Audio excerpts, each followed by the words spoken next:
621, it's time to take a look at your money. The back-to-school shopping season is one of the retail industry's biggest events. Each year, American families collectively spend billions of dollars on electronics, clothing, and school-related supplies. That's for kids in grade school all the way up to college. But how are tariffs impacting family budgets, and what trends are retailers seeing back to school this season? Local financial advisor Mark Ravicheski joins us live virtually to break it down for us. Hey, good morning, Mark. Morning, Ava. Great to see you again. Great to see Happy you Labor Day to you, Andrew, and certainly everybody in the WQAD control booth. Of course, and same to you, Mark. So, Mark, first of all, how much money are families expected to spend this year, and how does it compare to last year? Well, when you look at the entirety of this back-to-class shopping season, it's kind of a mixed picture. The back-to-class shopping season, Ava, is composed of two elements. One, back-to-school spending for kids in grades K through 12, and then back-to-college spending. Now, last year, collectively, back-to-class spending fell by about 7.5%, but this year we're seeing a slight increase in total spending. Total back-to-school spending on K through 12 kids is expected to increase about 1.5% to $39.4 billion. Total back-to-college spending is expected to increase by about 2.2% to $88.8 billion. This year, on average, Ava, each family is expected to spend about $858 on their K through 12 children. That's down about $16 from last year. The average spending on college students is a wallet melting $1,325, but that's also down about $40 from last year. So overall, it's a much better picture than last year. But again, it's still kind of a bit mixed.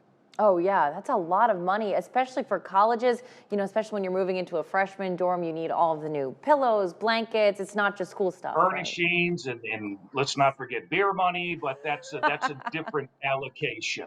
Of course. That's what you make over the summertime. That's your own money. You can't use your parents' money for that. Absolutely. Well, Yep. Mark, what type of impact are we seeing on the cost of school supplies from these ongoing tariffs and trade disputes? Well, the data we're seeing, Ava, in this back to class shopping season is similar to what we're seeing across the broader economy.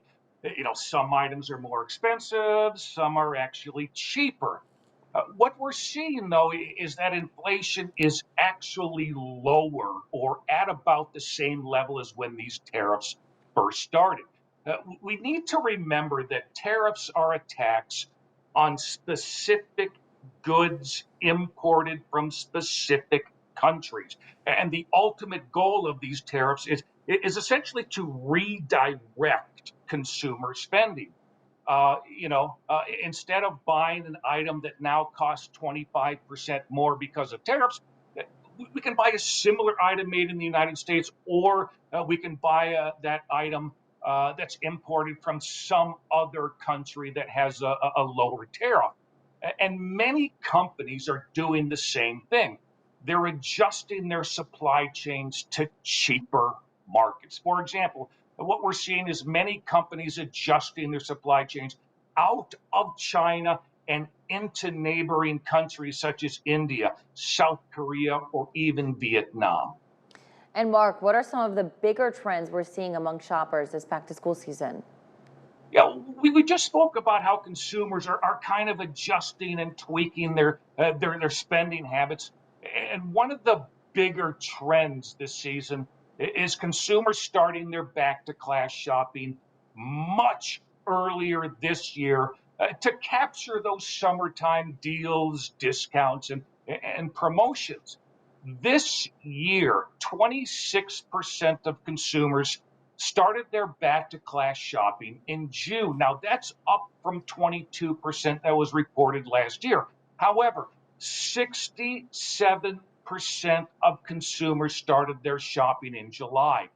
That's the highest percentage of July shoppers since the National Retail Federation started tracking early shopping data all the way back in 2018.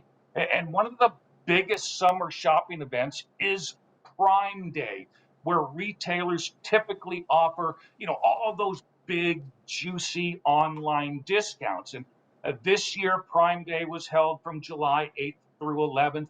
And Ava, U.S. retailers reported a record high $24.1 billion in online sales during those 4 days of Prime Day. That's up 30% from the same 4 days in 2024. So consumers still spending a lot of money. They're just getting more creative in how they're spending it. Well, Mark, if anybody starts shopping any earlier, we're going to see school supplies out at like the end of May. then what's the point? And Ava, what's even scarier, the November, December retail holiday shopping season, just a couple of months away. So yeah, your household budget, you have back to class. A couple of months later, you're going to be spending it on the retail holiday shopping season. And we'll certainly cover that on our segment. Oh, absolutely. And thank you so much, Mark, for joining us this morning. We're going to see you next Monday. Yep. Enjoy your Labor Day. You Take too. care.